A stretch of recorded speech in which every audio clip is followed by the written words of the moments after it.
Řekni to větu, že vítáš u dalšího dílu z Bromova. Čau, vítám vás u dalšího videa, další epizody Flow Vision Tasty.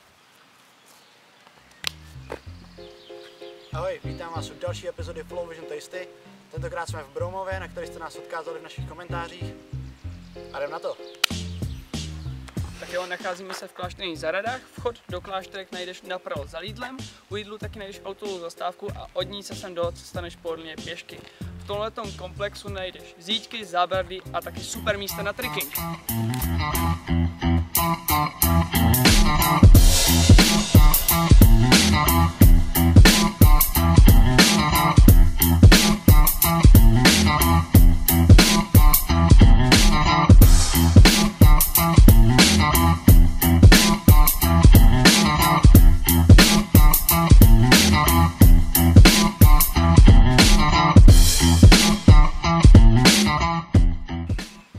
Další spod téhle epizody na první pohled může vypadat jen jako pár kamenů, možná protože to pár kamenů je, ale najdeš je přímo před vchodem do klášterek a dá se na ně vymyslet spoustu zajímavých skoků.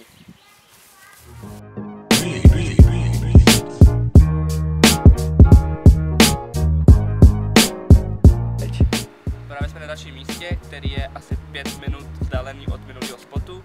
Na tohle místo se dostaneš, když půjdeš přes náměstí a za kebabem přímo vpravo, projdeš kolem kostela a ocitneš se před základní školou, kde tenhle spot leží.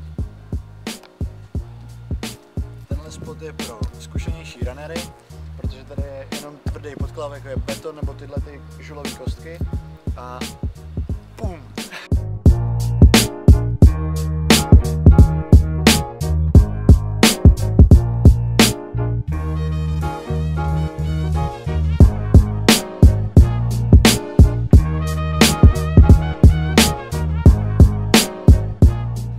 Právě trénujeme na Křenickém sídlišti, více o poloze tohoto místa je v popisku videa.